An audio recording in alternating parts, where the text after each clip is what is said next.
मुबारक हजूरी के अंदर जुड़ बैठे गुरु सवारे सत्संगी जनों, हफ्तावारी के दीवाना दे विच आप जी जुड़ के हाज़रियां भर रहे हो। गुरु सवारिया ने पावन बाणी का कीर्तन आप जी के नाल साझा किया।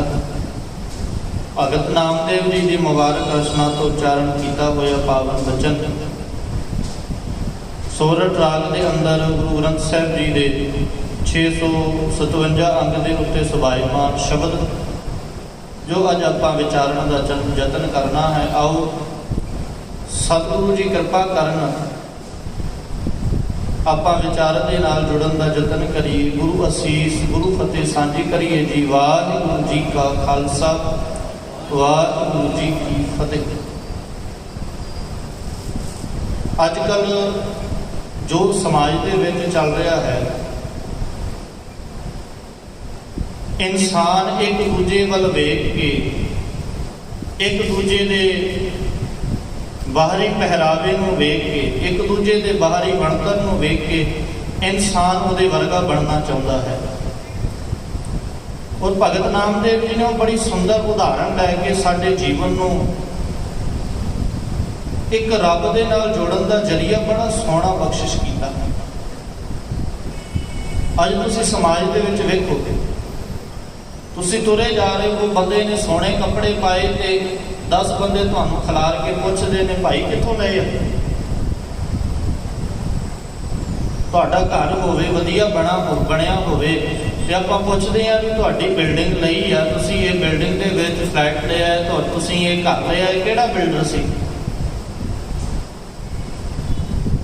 तुसीं ये गड्डी लई है, किहड़ी एजेंसी तो लई है, की कारण है। भगत नामदेव जी ने वो उदाहरण साझी की। भगत नामदेव जी कहते भावें कि एक घर की गल की है। भगत नामदेव जी का शब्द शुरू होया, वो कहते पाड़ पड़ोसन पूछ लै नामा कापै छान छवाई हो। भगत नामदेव जी कहते मैनू मेरी गवांढण ने पूछा नामिया इन्ना सोहना घर कित्थों बनवाया। हुण ये घर बाहर का कोई मिट्टी का कख का बनया हुआ घर का जिक्र नहीं चल रहा। ये भगत नामदेव जी ने जिक्र किया है अपने जीवन का। भगत नामदेव जी के जीवन तो प्रभावित होकर भगत नामदेव जी के जीवन को वेख के उन्होंने गवांढण ने पूछा पाड़ पड़ोसन पूछ लै नामा कापै छान छवाई हो। भी इन्ना सोहना जीवन तेरा दुनिया के लोग लालच करते करते मर गए। दुनिया के लोगों की परवाह कर करके जिंदगी बतीत करते हैं। इत्थे इंसान सारी जिंदगी लोगों को खुश करने के पिछे ला देता है। भी तुसीं देखो समाज का हाल इत्थे खड़ा है ना जी। गल भावें हासोहीणी है, जीवन साडा है, असीं पाउने वो जो लोगों को चंगा लगे। जीवन साडा है, असीं खांदे वो हाँ जो लोगों को चंगा लगे। ये तो वड्डी गुलामी की होएगी।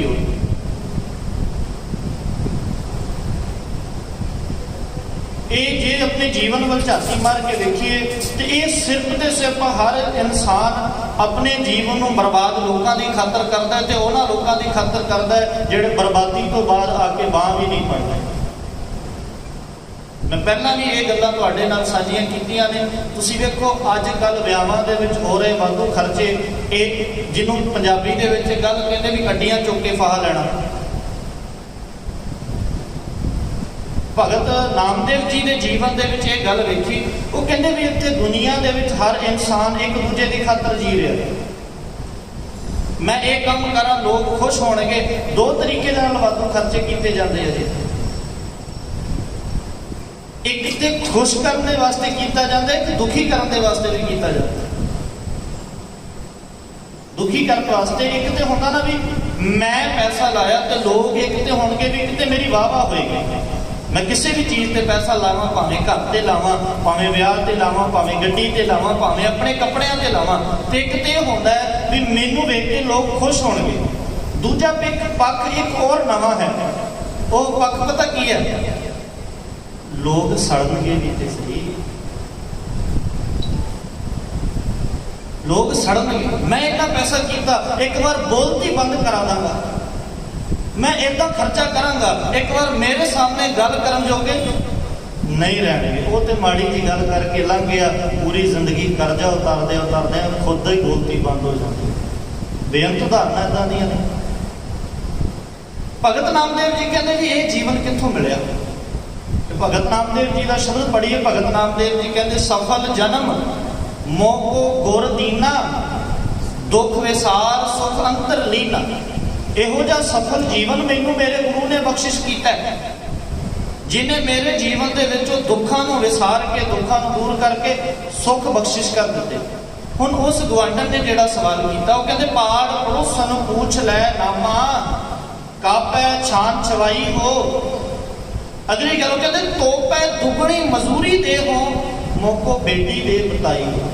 जिन्हें तेरा घर बनाया ਉਹਦਾ मैनू दस किन्ने बनाया, ਤੇ जिन्नी मजदूरी तू दिती है ना घर बनाने की, जिन्नी तू उन्होंने पैसे दिते ने, तू अपने वालों जिहड़ी भेटा उन्होंने दी है, वो भेटा तो मैं दुगनी भेटा उन्होंने देवांगा, पर मेरा जीवन भी इदां दा बन। हुण आम तौर पर होंदा ना, वो सवाल सी, भगत नामदेव जी ने जवाब बड़े कमाल का दिता। कहते नी बाई बेटी देन ना जाई, देख बेटी रहो समाई, हमारा बेटी प्राण आधारा। ये जवाब दिता भगत नामदेव जी। जवाब ये दिता भैने, जिस तरखान की तू गल करती है ना, जिन्हें मेरा जीवन सवारिया, जिन्हें मेरा घर बनाया, जिन्हें मेरे इस जीवन को सवारिया है ना, उसकी वडियाई ये है, वो दित्तियां लिया नहीं जाता, मेरे को नहीं पिया भी मैं तेनों दसदा ते तू ले लै। फिर की करना पएगा? भगत नामदेव जी कहते जिन्हें मेरा जीवन सवारिया है ना, वो हर थां ते समाया हो। री बाई बेटी देन ना जाई, फिर की करना है? कहते भैने देख बेटी देखो समाई, तू वेख जिन्हें मेरा जीवन सवारिया है ना, वो हर थां ते वसिया होया है। किथे किथे वसिया होया है? वो किसी चार दीवारी की वलगण दे विच कैद नहीं है। भगत नामदेव जी को पुछ ली उन्होंने बाणी के विचों, भगत नामदेव जी जिन्हें तुहाडा जीवन सवारिया है, और रब कित्थे वसदा है? तो भगत नामदेव जी कहते नामै सोई सेविया जह देवरा ना मसीत। मेरा रब वो है जिहड़ा ना ते मंदिर की चार दीवारी दे विच कैद हुंदा है, ना मस्जिद की चार दीवारी दे विच कैद हुंदा है। मेरा रब वो है भी जिहड़ा सारी कायनात दे विचों, सारी खलकत दे विचों मैनूं नज़र आ रहा। तू भी इदा कर, अपनिया अखां नूं खोल ते ओदी अपनिया अखां नूं खोल के एहसास कर, उस कुदरत के कणके कणके दे विचों एहसास कर, एक एक इंसान के अंदरों एहसास कर, अपने अंदरों एहसास कर। तेरी जुबान बोल पेगी, तेरे अंदरों आवाज आन लग पेगी, सवै घट राम बोलै, रामा बोलै, राम बिना को बोलै रे। तेरे अंदरों आवाज आएगी, सब गोबिंद है, सब गोबिंद है, गोबिंद बिन नहीं कोई। कहते एहसास करके ते देखिए, जे रब दे नाल जुड़ना ही होवे, वो गल वखरी है। रब दे नाम ते लड़न वालियां ने रब नूं कैद करके रख लिया अपनी वलगण दे विच। हजूर मुबारक बाणी दे विच बड़ा कमाल दा सवाल कीता ना, अल्लाह एक मसीत बसत है, अवर मुल्क किसके रंग। काजी जी ठीक है, तुसीं कहंदे हो मेरा अल्लाह इस मसीत दे विच वस रहा है, मेरा अल्लाह पश्चिम दिशा वल वसदा है। मैं इस गल तो मुनकर नहीं, पर जे तुहाडा अल्लाह केवल पश्चिम दे विच ही वसदा है, तो बाकी सारी दुनिया नूं कौन चला रहा? भगत नामदेव जी कहते देख बेटी रहो समाई, कदे एहसास करके वेख, किद्दां वेखना है? मुबारक बाणी कहती सगल बनस्पत मैं वै संतर, सगल दूध मैं किया, ऊंच नीच मैं जोत समानी, घट घट मातो जिया। किन्नी कमाल की उदाहरण महाराज ने दी। दातार कहते रब का एहसास करना है ना, तो रब का एहसास करने के वास्ते एवं नहीं हो जाता। कोई भी बंदा अज भी तुसीं वेखो, कई सिरफिरे लोग होंगे ना, आके कहते कित्थे आ रब दिखाओ जी। किन्नी ਡੂੰਘਾਈ ਦੇ ਵਿੱਚ ਜਾ ਕੇ ਮਹਾਰਾਜ ਨੂੰ ਉਦਾਹਰਣ ਦਿੱਤੀ। ਦਾਤਾਰ ਕਹਿੰਦੇ ਸਗਲ ਬਨਸਪਤ ਮੈਂ ਵੈਸੰਤਰ, ਦੁਨੀਆ ਦੇ ਵਿੱਚ ਲੱਕੜ ਛੋਟੀ ਹੈ ਤੇ ਭਾਵੇਂ ਵੱਡੀ ਹੈ, ਕੋਈ ਵੀ ਲੱਕੜ ਅੱਗ ਤੋਂ ਰਹਿਤ ਨਹੀਂ ਹੈ। ਹਰ ਇੱਕ ਲੱਕੜ ਦੇ ਵਿੱਚ ਅੱਗ ਸਮਾਈ ਹੋਈ ਹੈ ਜੀ, ਪਰ ਕਦੇ ਲੱਕੜ ਦੇ ਵਿੱਚੋਂ ਅੱਗ ਨਜ਼ਰ ਆਈ ਨਹੀਂ ਨਾ ਦਿਸਦੀ। ਵੀ ਲੱਕੜ ਪਈ ਰਵੇ ਭਾਵੇਂ 100 ਸਾਲ ਤੱਕ ਪਈ ਰਵੇ, ਪਈ ਹੋਈ ਲੱਕੜ ਦੇ ਵਿੱਚ ਕਦੇ ਅੱਗ ਨਹੀਂ ਲੱਗੇਗੀ। ਉਸ ਲੱਕੜ ਨੂੰ ਅੱਗ ਦੇ ਨਾਲ ਛੁਆਣਾ ਪਏਗਾ ਤੇ ਉਹਦੇ ਅੰਦਰ ਦੀ ਅੱਗ, ਬਾਹਰ ਦੀ ਅੱਗ ਜਦੋਂ ਮਿਲੀ ਤੇ ਪ੍ਰਗਟ ਹੋ ਜਾਏਗੀ। ਦੂਜੀ ਉਦਾਹਰਣ ਉਹਨਾਂ ਨੇ ਦਿੱਤੀ, ਸਗਲ ਦੁੱਧ ਮੈਂ ਘੀਆ। ਤੁਸੀਂ ਦੁੱਧ ਦੇ ਗੜਵੇ ਨੂੰ ਫੜ ਕੇ ਬਹਿ ਜਾਓ, 2 ਦਿਨ ਤੱਕ ਬੈਠੇ ਰਹੋ ਵੀ ਇਹਦੇ ਵਿੱਚੋਂ ਮੈਂ ਘਿਓ ਕੱਢਣਾ, ਇਹਦੇ ਵਿੱਚੋਂ ਮੈਂ ਘਿਓ ਅਲੱਗ ਕਰਨਾ, ਕਦੇ ਹੋ ਜਾਏਗਾ? ਨਹੀਂ ਹੋ ਸਕਦਾ। ਕੋਈ ਬੰਦਾ ਇਸ ਗੱਲ ਤੋਂ ਮੁਨਕਰ ਥੋੜੀ ਵੀ ਦੁੱਧ ਦੇ ਵਿੱਚ ਘਿਓ ਨਹੀਂ ਹੈ ਤੇ ਦੁੱਧ ਦੇ ਵਿੱਚ ਘਿਓ ਹੈ, ਪਰ ਉਹਦਾ ਇੱਕ ਪ੍ਰੋਸੈਸ ਹੈ। ਉਹਨੂੰ ਪਹਿਲਾਂ ਗਰਮ ਕਰਨਾ ਪਏਗਾ, ਉਹਨੂੰ ਫਿਰ ਜਾਗ ਲਾਣੀ ਪਏਗੀ, ਉਹਦਾ ਦਹੀਂ ਜੰਮੇਗਾ, ਦਹੀਂ ਤੋਂ ਬਾਅਦ ਉਹਨੂੰ ਰੜਕਣਾ ਪਏਗਾ, ਰੜਕਣ ਤੋਂ ਬਾਅਦ ਮੱਖਣ ਨਿਕਲੇਗਾ, ਮੱਖਣ ਨੂੰ ਤਾਣਾ ਪਏਗਾ, ਉਸ ਤੋਂ ਬਾਅਦ ਕਿਤੇ ਘਿਓ ਪ੍ਰਾਪਤ ਹੋਏਗਾ। ਮਹਾਰਾਜ ਕਹਿੰਦੇ ਇਸੇ ਤਰੀਕੇ ਦੇ ਨਾਲ, ਜਿਸ ਤਰੀਕੇ ਦੇ ਨਾਲ ਲੱਕੜ ਦੇ ਵਿੱਚ ਅੱਗ ਹੈ, ਦੁੱਧ ਦੇ ਵਿੱਚ ਘਿਓ ਹੈ, ਇਸੇ ਤਰੀਕੇ ਦੇ ਨਾਲ ਮਹਾਰਾਜ ਕਹਿੰਦੇ ਊਂਚ ਨੀਚ ਮੈਂ ਜੋਤ ਸਮਾਈ। ਉਸ ਰੱਬ ਦੀ ਜੋਤ ਸਾਰਿਆਂ ਦੇ ਵਿੱਚ ਇਸੇ ਤਰੀਕੇ ਦੇ ਨਾਲ ਸਮਾਈ ਹੋਈ ਹੈ, ਬਸ ਵੇਖਣ ਦਾ ਤਰੀਕਾ ਸਮਝਣਾ ਪਏਗਾ। ਘਟ ਘਟ ਮਾਧੋ ਜੀਆ, ਉਹ ਰੱਬ, ਉਹ ਮਾਧਵ ਪਰਮਾਤਮਾ ਸਾਰਿਆਂ ਦੇ ਅੰਦਰ ਰਮਿਆ ਹੋਇਆ ਹੈ। ਸਤਿਗੁਰੂ ਗੁਰੂ ਤੇਗ ਬਹਾਦਰ ਪਾਤਸ਼ਾਹ ਜੀ ਨੂੰ ਉਦਾਹਰਣ ਦਿੱਤੀ। ਉਹ ਕਹਿੰਦੇ ਰੱਬ ਦਾ ਅਹਿਸਾਸ ਕਦੇ ਏਦਾਂ ਕਰੋ, ਕੁਹਕ ਮਤ ਜੋ ਬਾਸ ਬਸਤ ਹੈ, ਮੁਕਰ ਮਾਹੀ ਜੈਸੇ ਛਾਈ, ਤੈਸੇ ਹੀ ਹਰ ਬਸੈ ਨਿਰੰਤਰ, ਘਟ ਹੀ ਖੋਜੋ ਪਾਈ। ਮਹਾਰਾਜ ਕਹਿੰਦੇ ਰੱਬ ਦਾ ਅਹਿਸਾਸ ਏਦਾਂ ਦਾ ਆ ਜਿੱਦਾਂ ਫੁੱਲ ਦੀ ਸੁਗੰਧੀ। ਹੁਣ ਫੁੱਲ ਦੀ ਸੁਗੰਧੀ ਕੀ ਹੈ? ਜਿੰਨਾ ਤੁਸੀਂ ਫੁੱਲ ਦੇ ਨੇੜੇ ਜਾਓਗੇ ਉਨੀ ਤੁਸੀਂ ਸੁਗੰਧੀ ਮਾਣ ਲਓਗੇ। ਜਿੰਨਾ ਤੁਸੀਂ ਫੁੱਲ ਦੇ ਨੇੜੇ ਗਏ, ਔਰ ਫੁੱਲ ਸੁਗੰਧੀ ਦੇਣ ਲੱਗਿਆ ਕਦੇ ਜ਼ਾਤ ਨਹੀਂ ਪੁੱਛਣਾ, ਫੁੱਲ ਸੁਗੰਧੀ ਦੇਣ ਲੱਗਿਆ ਕਿਸੇ ਦਾ ਧਰਮ ਨਹੀਂ ਪੁੱਛਣਾ, ਫੁੱਲ ਸੁਗੰਧੀ ਦੇਣ ਲੱਗਿਆ ਕਿਸੇ ਦਾ ਦੇਸ਼ ਨਹੀਂ ਪੁੱਛਣਾ, ਫੁੱਲ ਸੁਗੰਧੀ ਦੇਣ ਲੱਗਿਆ ਗੋਰਾ ਕਾਲਾ ਨਹੀਂ ਵੇਖਦਾ, ਕਿਉਂਕਿ ਉਹਦਾ ਸੁਭਾਅ ਹੈ ਜਿਹੜਾ ਉਹਦੇ ਨੇੜੇ ਆਂਦਾ ਗਿਆ ਉਹ ਉਹਨੂੰ ਸੁਗੰਧੀ ਦਿੰਦਾ ਗਿਆ। ਰੱਬ ਦਾ ਇੱਕ ਸੁਭਾਅ ਹੈ, ਜਿਸ ਤਰੀਕੇ ਨਾਲ ਉਹਦੇ ਨੇੜੇ ਹੁੰਦੇ ਜਾਵਾਂਗੇ ਉਸ ਤਰੀਕੇ ਨਾਲ ਸਾਨੂੰ ਉਹਦਾ ਅਹਿਸਾਸ ਹੁੰਦਾ ਜਾਏਗਾ। ਜਿਹੜਾ ਫੁੱਲ ਦੇ ਨੇੜੇ ਗਿਆ ਹੀ ਨਾ ਹੋਵੇ, ਕਦੇ ਵੀ ਫੁੱਲ ਦੇ ਵਿੱਚ ਤੇ ਸੁਗੰਧੀ ਕੋਈ ਨਹੀਂ ਹੈਗੀ, ਫੁੱਲ ਦੇ ਵਿੱਚ ਕੁਝ ਨਹੀਂ ਹੈਗਾ, ਉੱਥੇ ਐਵੇਂ ਖਿੜਦਾ ਪਿਆ। ਦੁਨੀਆ ਦੇ ਲੋਕ ਕਹਿਣਗੇ ਨਾ ਵੀ ਭੁੱਲਿਆ, ਜਰਾ ਕੋਲ ਬੈਠ ਕੇ ਤੇ ਵੇਖ, ਫਿਰ ਤੈਨੂੰ ਸੁਗੰਧੀ ਦਾ ਅਹਿਸਾਸ ਹੋਏਗਾ। ਕਦੇ ਸ਼ਰਨ ਮਾਣ ਕੇ ਤੇ ਦੇਖ ਗੁਰੂ ਦੀ, ਕਦੇ ਰੱਬ ਦਾ ਅਹਿਸਾਸ ਕਰਕੇ ਤੇ ਵੇਖ, ਤੈਨੂੰ ਜ਼ਰਰੇ ਜ਼ਰਰੇ ਦੇ ਵਿੱਚੋਂ ਉਹਦਾ ਅਰਸ਼ ਨਜ਼ਰ ਆਏਗਾ। ਖਲਕਤ ਦੇ ਵਿੱਚ ਉਹਨੂੰ ਵੇਖ ਤੇ ਸਹੀ। ਭਗਤ ਨਾਮਦੇਵ ਜੀ ਕਹਿੰਦੇ ਵੀ ਉਹ ਸਾਰੀ ਕੁਦਰਤ ਦੇ ਵਿੱਚ ਸਮਾਇਆ ਹੋਇਆ ਹੈ ਤੇ ਮੇਰੇ ਤੇ ਜ਼ਿੰਦਗੀ ਦਾ ਆਸਰਾ ਵੀ ਹੋਈ ਹੈ। ਹਮਾਰੇ ਬੇਲੀ ਪ੍ਰਾਣ ਆਧਾਰਾ, ਮੇਰੀ ਜ਼ਿੰਦਗੀ ਦਾ ਆਸਰਾ ਉਹ ਰੱਬ ਹੈ ਜਿਹੜਾ ਖਲਕਤ ਦੇ ਵਿੱਚ ਵਸਿਆ ਹੋਇਆ ਹੈ। ਤੇ ਦੂਜੀ ਗੱਲ ਭਗਤ ਨਾਮਦੇਵ ਜੀ ਕਹਿੰਦੇ, ਮੇਰੀ ਇਹ ਭੈਣੇ ਪੜੋਸਣ, ਉਹ ਗੱਲ ਕੀਤੀ ਸੀ ਮੇਰੀ ਇਹ ਗੁਆਂਢਣੇ ਵੀ ਮੈਂ ਦੁੱਗਣੀ ਮਜ਼ਦੂਰੀ ਦੇਣੀ ਹੈ ਰੱਬ ਨੂੰ, ਤੇਰੇ ਤੋਂ ਜ਼ਿਆਦਾ ਪੈਸੇ ਦੇਣੇ ਆ ਮੈਂ, ਜਿੰਨੇ ਤੇਰਾ ਜੀਵਨ ਸਵਾਰਿਆ ਤੇਰੇ ਤੋਂ ਜ਼ਿਆਦਾ ਪੈਸੇ ਦੇ ਕੇ ਤੇ ਮੈਂ ਆਪਣਾ ਜੀਵਨ ਵੀ ਬਣਵਾ ਲੈਣਾ ਹੈ। ਪਰ ਇੱਕ ਗੱਲ ਧਿਆਨ ਰੱਖੀ, ਜਿਹਨੂੰ ਕਹਿੰਦੇ ਉਹ ਬੇਟੀ ਪੈਸਿਆਂ ਦੇ ਨਾਲ ਨਹੀਂ ਕਰਦਾ। ਉਹ ਜਿਹੜਾ ਜੀਵਨ ਸਵਾਰਨ ਵਾਲਾ ਹੈ ਉਹ ਅਮੀਰੀਆਂ ਦੇ ਨਾਲ ਪ੍ਰਾਪਤ ਹੀ ਨਹੀਂ ਹੁੰਦਾ। ਉਹਨੂੰ ਪ੍ਰਾਪਤ ਕਰਨ ਦੇ ਵਾਸਤੇ ਦੌਲਤ, ਦੁਨੀਆ ਦੀ ਦੌਲਤ ਨਹੀਂ ਚਾਹੀਦੀ, ਦੁਨੀਆ ਦੀ ਦੌਲਤ ਦੇ ਨਾਲ ਨਹੀਂ ਪਤੀਜਦਾ। ਉਹਦੇ ਵਾਸਤੇ ਮਹਾਰਾਜ ਨੇ ਕਿੰਨਾ ਮੁਬਾਰਕ ਬਚਨ ਆਖਿਆ। ਹਜ਼ੂਰ ਕਹਿੰਦੇ ਕੰਚਨ ਸਿਉ ਪਾਈਐ ਨਹੀਂ ਤੋਲ। ਦੁਨੀਆ ਦੇ ਵਿੱਚ ਅੱਜ ਵੀ ਮਹਿੰਗੀ ਤੇ ਕੀਮਤੀ ਚੀਜ਼ ਦੀ ਜ਼ਿਕਰ ਹੋਵੇ ਨਾ, ਕਹਿੰਦੇ ਵੀ ਸੋਨਾ। ਗੁਰੂ ਸਾਹਿਬ ਨੇ ਕਿਰਪਾ ਕੀਤੀ ਵੀ ਜੇ ਸੋਨੇ ਦੇ ਬਰਾਬਰ ਵੀ ਤੁਸੀਂ ਤੋਲਣ ਤੇ ਆ ਜਾਓ ਨਾ ਰੱਬ ਨੂੰ, ਸੋਨੇ ਦੇ ਬਰਾਬਰ ਨਹੀਂ ਮਿਲੇਗਾ। ਫਿਰ ਪ੍ਰਾਪਤ ਕਿੱਦਾਂ ਹੋਏਗਾ?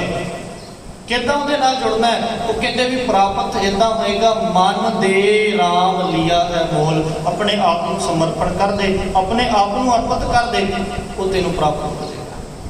ਭਗਤ ਰਵਿਦਾਸ ਜੀ ਦਾ ਕਿੰਨਾ ਸੁੰਦਰ ਸ਼ਬਦ। ਭਗਤ ਰਵਿਦਾਸ ਜੀ ਕਹਿੰਦੇ ਤੈਨੂੰ ਪ੍ਰਾਪਤ ਕਰਨ ਦਾ ਕੇਵਲ ਤੇ ਕੇਵਲ ਇੱਕੋ ਹੀ ਜ਼ਰੀਆ, ਉਹ ਹੈ ਪ੍ਰੀਤ। ਜਿੱਥੇ ਭਗਤ ਨਾਮਦੇਵ ਜੀ ਕਹਿੰਦੇ ਬੇਟੀ ਪ੍ਰੀਤ ਮਜ਼ਦੂਰੀ ਮੰਗੇ, ਉਹ ਮਜ਼ਦੂਰੀ ਤੇ ਲੈਂਦਾ ਜੀਵਨ ਨੂੰ ਸਵਾਰਨ ਦੀ।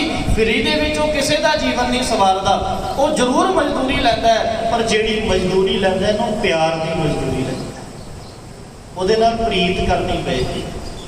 ਜਿਨ੍ਹਾਂ ਨੇ ਪ੍ਰੀਤ ਕਰ ਲਈ ਉਹਨਾਂ ਨੂੰ ਭਗਤ ਰਵਿਦਾਸ ਜੀ ਕਹਿੰਦੇ ਵੀ ਜਿਨ੍ਹਾਂ ਦੀ ਪ੍ਰੀਤ ਬਣ ਗਈ ਨਾ, ਸਾਚੀ ਪ੍ਰੀਤ ਹਮ ਤੁਮ ਸਿਓ ਜੋਰੀ, ਤੁਮ ਸੰਗ ਜੋਰ ਔਰ ਸੰਗ ਤੋਰੀ।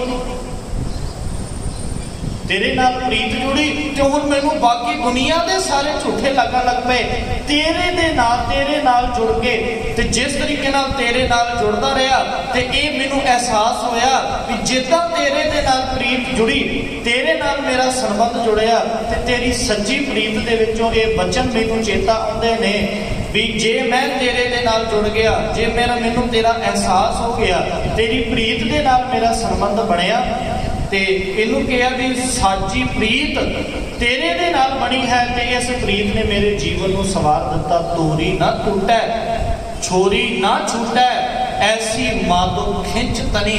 ਉਹ ਨਾ ਤੇ ਇਹ ਟੁੱਟਿਆ ਟੁੱਟਦੀ ਹੈ ਤੇ ਨਾ ਛਡਾਇਆ ਛੱਡੀ ਜਾਂਦੀ। ਭਗਤ ਰਵਿਦਾਸ ਜੀ ਨੇ ਬੜੇ ਵਿਅੰਗ ਰੂਪ ਦੇ ਵਿੱਚ ਉਹਨਾਂ ਨੇ ਇਹ ਗੱਲ ਕੀਤੀ। ਭਗਤ ਰਵਿਦਾਸ ਜੀ ਕਹਿੰਦੇ ਰੱਬਾ ਤੂੰ ਨੇ ਕੀ ਖੇਡ ਰਚੀ, ਤੂੰ ਖੇਡ ਇਹ ਰਚੀ ਕਿ ਸਾਰੇ ਜਗਤ ਨੂੰ ਨਾ ਤੂੰ ਮਾਇਆ ਦੇ ਮੋਹ ਦੇ ਵਿੱਚ ਫਸਾ ਦਿੱਤਾ। ਮਾਇਆ ਵੀ ਤੇ ਤੇਰੀ ਬਣਾਈ ਹੋਈ ਹੈ, ਤੇਰੀ ਮਾਇਆ ਬਣਾ ਕੇ ਤੇ ਤੂੰ ਸਾਰੇ ਜਗਤ ਨੂੰ ਮਾਇਆ ਦੇ ਵਿੱਚ ਫਸਾਇਆ ਹੋਇਆ ਹੈ। ਪਰ ਇੱਕ ਗੱਲ ਚੇਤਾ ਰੱਖੀ, ਜੋ ਹਮ ਬਾਂਦੇ ਮੋਹ ਫਾਸ, ਹਮ ਪ੍ਰੇਮ ਬੰਧਨ ਤੋਂ ਬਾਂਦੇ। ਵੀ ਜੇ ਤੂੰ ਸਾਨੂੰ ਸਾਰਿਆਂ ਨੂੰ ਮੋਹ ਦੇ ਵਿੱਚ ਬੰਨਿਆ ਹੋਇਆ ਨਾ, ਤੇ ਇੱਕ ਗੱਲ ਪੱਕੀ ਅਸੀਂ ਵੀ ਆ ਰੱਬਾ, ਅਸੀਂ ਤੈਨੂੰ ਪ੍ਰੇਮ ਦੇ ਬੰਧਨ ਦੇ ਵਿੱਚ ਬੰਨ੍ਹਿਆ, ਅਸੀਂ ਤੈਨੂੰ ਆਪਣੇ ਪ੍ਰੇਮ ਦੇ ਬੰਧਨ ਦੇ ਵਿੱਚ ਬੰਨਿਆ ਹੋਇਆ। ਪਰ ਰੱਬਾ ਇੱਕ ਗੱਲ ਚੇਤਾ ਰੱਖੀ, ਤੂੰ ਸਾਨੂੰ ਰਸਤਾ ਦੱਸਿਆ, ਅਸੀਂ ਜਿੱਦਾਂ ਤੈਨੂੰ ਧਿਆਵਾਂਗੇ ਅਸੀਂ ਮਾਇਆ ਦੇ ਬੰਧਨ ਦੇ ਵਿੱਚੋਂ ਨਿਕਲ ਜਾਵਾਂਗੇ। ਪਰ ਰੱਬਾ ਅਸੀਂ ਤੈਨੂੰ ਧਿਆ ਕੇ ਨਿਕਲ ਸਕਦੇ ਹਾਂ, ਤੂੰ ਸਾਡੀ ਪ੍ਰੀਤ ਦੇ ਵਿੱਚੋਂ ਨਹੀਂ ਨਿਕਲ ਸਕਦਾ। ਜੋ ਹਮ ਬਾਂਦੇ ਮੋਹ ਫਾਸ, ਹਮ ਪ੍ਰੇਮ ਬੰਧਨ ਤੁਮ ਬਾਂਦੇ, ਆਪਨ ਛੁੱਟਣ ਕੋ ਯਤਨ ਕਰੋ, ਹਮ ਛੁੱਟੇ ਤੁਮ ਅਰਾਦੇ। ਤੂੰ ਆਪਣੇ ਛੁੱਟਣ ਦਾ ਤਰੀਕਾ ਵੇਖ, ਸਾਨੂੰ ਪਤਾ ਹੈ ਅਸੀਂ ਤੈਨੂੰ ਧਿਆਵਾਂਗੇ ਤੇ ਛੁੱਟ ਜਾਵਾਂਗੇ ਮਾਇਆ ਦੇ ਵਿੱਚ। ਤੇ ਉੱਥੇ ਭਗਤ ਨਾਮਦੇਵ ਜੀ ਕਹਿੰਦੇ ਵੀ ਉਹ ਜਿਹੜਾ ਰੱਬ ਹੈ ਨਾ, ਉਹ ਪ੍ਰੀਤ ਦੀ ਮਜ਼ਦੂਰੀ ਮੰਗਦਾ ਹੈ। ਅੱਜ ਵੀ ਤੁਸੀਂ ਇਹ ਗੱਲ ਨੂੰ ਪੱਕਾ ਕਰਕੇ ਰੱਖਿਓ, ਜੇ ਅਸੀਂ ਗੁਰੂ ਦੀ ਖੁਸ਼ੀ, ਰੱਬ ਦੀ ਖੁਸ਼ੀ ਪ੍ਰਾਪਤ ਕਰਨੀ ਚਾਹੁੰਦੇ ਹਾਂ ਨਾ, ਮਾਫ ਕਰਨਾ, ਗੁੱਸਾ ਨਾ ਕਰਿਓ, ਅੱਜ ਸਾਨੂੰ ਇੱਕ ਸਭ ਤੋਂ ਵੱਡਾ ਭੁਲੇਖਾ ਹੋ ਗਿਆ ਕਿ ਅਸੀਂ ਗੁਰੂ ਦੇ ਪਿਆਰ ਨੂੰ ਪੈਸੇ ਦੇ ਨਾਲ ਖਰੀਦ ਲਾਂਗੇ। ਇੱਥੇ ਗੁਰੂ ਦੌਲਤਾਂ ਵਾਲਿਆਂ ਨੂੰ ਠੁਕਰਾ ਕੇ ਕਹਿੰਦਾ ਵੀ ਨਾ, ਮੈਨੂੰ ਦੌਲਤ ਨਹੀਂ ਚਾਹੀਦੀ, ਮੈਨੂੰ ਸਿੱਖ ਦਾ ਪਿਆਰ ਚਾਹੀਦਾ। ਤੂੰ ਪਿਆਰ ਦੇ ਨਾਲ ਅਰਪਣ ਕਰੇ ਤੇ ਸਭ ਕੁਝ ਪ੍ਰਵਾਨ ਹੈ। ਤੇ ਕੱਲੀ ਦੌਲਤਾਂ ਵਾਲਿਆਂ ਨੂੰ ਤੇ ਮਹਾਰਾਜ ਨੇ ਦੇਖੋ, ਜੇ ਦੌਲਤਾਂ ਦੇ ਨਾਲ ਸੰਬੰਧ ਜੁੜਨਾ ਹੁੰਦਾ ਨਾ, ਤੇ ਮਹਾਰਾਜ, ਮੈਂ ਪਿਛਲੀ ਵਾਰ ਤੁਹਾਡੇ ਨਾਲ ਇਹ ਗੱਲ ਸਾਂਝੀ ਕੀਤੀ ਸੀ ਵੀ ਪਿਆਰ ਦੇ ਵਿੱਚ ਭਿੱਜਿਆ ਹੋਇਆ ਇੱਕ ਸਿੱਖ ਇੱਕ ਟਕੇ ਦਾ ਮੱਥਾ ਟੇਕ ਕੇ ਤੇ ਘਾਹ ਦੀ ਪੰਡ ਦਾ ਮੱਥਾ ਟੇਕ, ਰੇਸ਼ਮੀ ਲਿਬਾਸ ਪਾਉਣ ਵਾਲੇ ਗੁਰੂ ਹਰਗੋਬਿੰਦ ਸਾਹਿਬ ਸੱਚੇ ਪਾਤਸ਼ਾਹ ਜੀ ਬੀਬੀ ਦੇ ਘਰੇ ਜਾ ਕੇ, ਉਹਦੇ ਘਰੇ ਜਾ ਕੇ ਹੱਥ ਤੋਂ ਬਣਿਆ ਹੋਇਆ ਖੱਦੜ ਦਾ ਕੁਰਤਾ ਪਾਉਂਦੇ ਨੇ। ਕਿਉਂ? ਦੁਨੀਆ ਦੀ ਨਜ਼ਰ ਦੇ ਵਿੱਚ ਹੋ ਸਕਦਾ ਹੈ ਵੀ ਉਹ ਖੱਦੜ ਦਾ ਕੁਰਤਾ ਹੋਵੇ, ਪਰ ਜਿੰਨੇ ਪਿਆਰ ਦੇ ਨਾਲ ਉਹਨੇ ਹੱਥਾਂ ਦੇ ਨਾਲ ਬਣਾਇਆ ਹੈ ਨਾ, ਗੁਰੂ ਪਾਤਸ਼ਾਹ ਜੀ ਉਹ ਪਿਆਰ ਮੰਗਦੇ। ਸਾਡੇ ਅੰਦਰ ਦਾ ਪਿਆਰ ਗੁਰੂ ਦੇ ਪ੍ਰਤੀ ਹੋਵੇ, ਇਹ ਫਰਕ ਨਹੀਂ ਪੈਂਦਾ ਅਸੀਂ ਲੱਖ ਦੇ ਰਹੇ ਹਾਂ ਕਿ ਇੱਕ ਦੇ ਰਹੇ ਹਾਂ। ਪ੍ਰੀਤ ਹੋਵੇ। ਜੇ ਪਿਆਰ ਦੇ ਨਾਲ ਅਸੀਂ ਗੁਰੂ ਦੇ ਕੋਲ ਬੈਠ ਕੇ 2 ਘੜੀਆਂ ਬੈਠ ਕੇ ਗੁਰੂ ਦੀ ਬਾਣੀ ਦੇ ਨਾਲ ਜੁੜ ਗਏ ਨਾ, ਤੇ ਦੁਨੀਆ ਦੀ ਲੱਖ ਦੌਲਤ ਉਹਦੇ ਸਾਹਮਣੇ ਕਿਸੇ ਕੰਮ ਨਹੀਂ। ਮੈਂ ਨਹੀਂ ਕਹਿੰਦਾ भाई साहब भाई गुरदास जी के बचन पढ़ लो, जैसे सात मंदिर कंचन के उसार दीने तैसा फल भी किसी को तो शब्द सिखाए। हजूर सच्चे पातशाह जी कहते वो इस तरीके दे नाल प्राप्त नहीं होंदा, वो प्रीत की मजूरी मंगदा है। ते महाराज जी कहते बेटी प्रीत मजूरी मांगे, जे को छान छवावे हो, जिन्हें अपना जीवन सवारना है वो गुरु दे नाल रब दे नाल प्रीत बना लो, उन्हां दा जीवन सवर जाएगा। महाराज जी कहते वो प्राप्त किदां होएगा, वो प्राप्त इदां होएगा लोग कुटुंब सबनों ते कोले, एक ते लोकां दी परवाह छड्ड दे, एक कुटुंब दी परवाह छड्ड दे। ये नहीं भी लोग छड्डने आ ते परिवार छड्डने, परिवार नहीं छड्डना ते कुटुंब भी नहीं छड्डना, सिर्फ लोगों की परवाह छड्डनी है। लोग की कहेंगे, परिवार की कहेगा, मेरे परिवार का की होएगा, ये परवाह छड्ड दे बस। ते फिर की होएगा? महाराज कहते लभण की किते लोड़ नहीं है। जिस दिन लोगों की समाज की परवाह छड्ड दी तो अपन बेटी आवे हो, वो रब ते अपने आप तेरे को आ जाए। ऐसो बेटी बरन ना सको, तू क्या सी ना उहदे बारे दस दे। भगत नामदेव जी कहते ना उहदे बारे दस्या नहीं जा सकता। ऐसो बेटी बरन ना सको, मेरी जुबान के विच पाया ही नहीं है, मैं कितना वर्णन करदा हूं। जिहवा एक कवन गुण कही है, बेशुमार बेअंत स्वामी, तेरो अंत ना कि नहीं लई है। मेरी जुबान के विच इन्नी ताकत नहीं भी मैं उस रब के बारे वर्णन कर सका, उस रब नूं बयान कर सका। हाँ एक गल जरूर है, मैनू एक एहसास है, ऐसो बेटी बरन ना सको, पर मैनू एक एहसास है, सब अंतर सब पाई। जिथे मैं वेखदा मैनू नजर आता है, जिथे मैं टिकदा मैनू उत्थे नजर आता है। वर्णन नहीं कर सकता, पर मैनू ये एहसास है, जिथे मैं वेखदा उत्थे मैनू, पर यह एहसास होना चाहिए। मैं शाम के दीवान दे विच भी बेनती की सी, जो जपजी साहिब के विचार आपां कर रहे हैं शाम के दीवान दे विच, बंदे का मकसद रब का अंत पाना नहीं है। इंसान का मकसद रब का अंत पाना है ही नहीं, और पा भी नहीं सकता।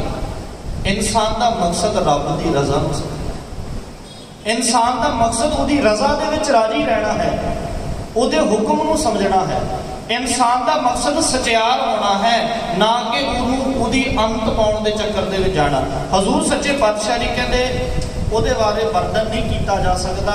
उत्ते इदा है, गूंगे महारस अमृत चाखिया, पूछे कहन ना जाए। वो कहते गूंगे बंदे नूं जिहड़ा बोल नहीं सकता, उन्होंने तुसी मिठा पदार्थ खवाओ, तुसी उन्होंने वधिया पदार्थ खवा के महारस वाला, तो उन्होंने पूछो स्वाद कितना, वो की बोलेगा? ਉਹਦੇ ਕੋਲ ਜ਼ੁਬਾਨ नहीं है बोलने के वास्ते। हाँ सिर्फ इशारियां दे विच दस सकता है। महाराज कहते जिहड़ा रब दे नाल जुड़ गया ना, वो वर्णन नहीं कर सकता। जिन्हों भगत कबीर साहब ने कहा जिहड़ा नहीं जुड़िया ना, वो फिर गल्लां बड़ियां करदा।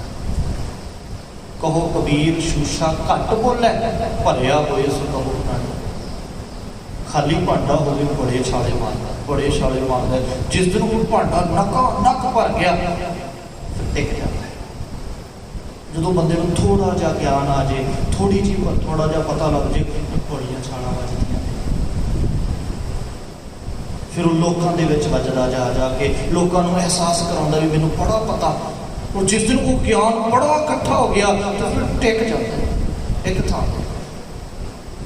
हुण एहसास हो गया तो हुण बस और इकट्ठा करना, और मिल जाए। महाराज कहते ये इदां दी गल है, जिन्हों रब दे बारे एहसास हो गया, लोगों को नहीं दसदा, वो अपने मगन दे विच रहिंदा है। बस इन्ना कह मैं इदां प्राप्त किया, भाई वो नहीं करता। ये नहीं भी किदां दा है ना, ये मैं नहीं बयान कर सकता, पर इन्ना कि जरूर है मेरा रस्ता ये सी, मैं इदां इदां प्राप्त किया है। जे तू इदां कर सकता तो तू भी कर लै, स्वाद नहीं बयान हो सकता। हजूर सच्चे पातशाह जी कहते बेटी के गुण सुन रही बाई, वो बारे कहते मैं दो गल्लां तैनूं दस देना भी रब किदां दा है। वो रब इदां दा आ, कहते बेटी के गुण सुन रही बाई, जलत बांध धूर धरू थापे। कहते कदे ये सी भी इस समाज के विच, इस दुनिया के विच कदे कदे जल के उत्ते पुल बन गया सी। कदे रब की भगती करने वाले धरू नूं बचाया सी, किन्ने बचाया सी? उन्ने ही बचाया सी जिहड़ा कि सब थाई व्यापक है। ਉਹਨੇ ਸਾਰੀ ਦੁਨੀਆ ਨੂੰ ਬਚਾਇਆ ਸੀ ਤੇ ਉਹ ਸਭ ਥਾਂ ਤੇ ਹਰ ਇੱਕ ਦੀ ਪ੍ਰਤਪਾਲਨਾ ਕਰਨ ਵਾਲਾ ਹੈ, ਸਾਰਿਆਂ ਨੂੰ ਰੱਖਣ ਵਾਲਾ ਹੈ। ਜਿਸ ਤਰੀਕੇ ਦੇ ਨਾਲ ਉਹਨੇ ਧਰੂ ਨੂੰ ਬਚਾਇਆ ਸੀ, ਉਦਾਹਰਨ। ਅਗਲੀ ਆਖਰੀ ਪੰਕਤੀ ਦੇ ਵਿੱਚ ਭਗਤ ਨਾਮਦੇਵ ਜੀ ਕਹਿੰਦੇ, ਨਾਮੇ ਕੇ ਸਵਾਮੀ ਸ਼ੀ ਬਹੁਰੀਆ ਲੰਘ ਭੀਖਣ ਆਪੇ ਹੋ। ਉਹ ਕਹਿੰਦੇ ਵੀ ਨਾਮਦੇਵ ਦੇ ਸਵਾਮੀ ਨੇ ਇਹ ਤਾਕਤ ਬਖਸ਼ਿਸ਼ ਕੀਤੀ ਵੀ ਉਹ ਰਾਵਣ ਦੇ ਜੰਜਾਲ ਦੇ ਵਿੱਚੋਂ ਸੀਤਾ ਨੂੰ ਵੀ ਬਚਾ ਕੇ ਲਿਆਇਆ ਸੀ। ਇਹ ਤਾਕਤ ਕਿਹਨੇ ਬਖਸ਼ਿਸ਼ ਕੀਤੀ ਸੀ? ਭਗਤ ਨਾਮਦੇਵ ਜੀ ਕਹਿੰਦੇ ਮੇਰੇ ਸਵਾਮੀ ਨੇ ਤਾਕਤ ਦਿੱਤੀ ਤੇ ਉਸ ਸਵਾਮੀ ਦੀ ਤਾਕਤ ਦੇ ਸਦਕਾ ਉਹ ਕਹਿੰਦੇ ਰਾਵਣ ਨੂੰ ਮਾਰ ਕੇ ਸੀਤਾ ਨੂੰ ਬਚਾ ਕੇ ਤੇ ਲੰਕਾ ਦਾ ਰਾਜ ਭੀਖਣ ਨੂੰ ਦੇ ਦਿੱਤਾ। ਉਹ ਰੱਬ ਦੇ ਗੁਣ ਇਹ ਹੈ। ਸਤਿਗੁਰੂ ਸੱਚੇ ਪਾਤਸ਼ਾਹ ਦੀ ਕਿਰਪਾ ਕਰਨ, ਮੁਬਾਰਕ ਬਚਨ ਅਸੀਂ ਪੜ੍ਹ ਕੇ ਉਸ ਰੱਬ ਦੇ ਅਹਿਸਾਸ ਦੇ ਨਾਲ ਜੁੜਨ ਦਾ ਯਤਨ ਕਰੀਏ। ਸਤਿਗੁਰੂ ਸੱਚੇ ਪਾਤਸ਼ਾਹ ਦੀ ਕਿਰਪਾ ਕਰਨ, ਭੁੱਲਾਂ ਗਲਤੀਆਂ ਦੀ ਖਿਮਾ। ਵਾਹਿਗੁਰੂ ਜੀ ਕਾ ਖਾਲਸਾ, ਵਾਹਿਗੁਰੂ ਜੀ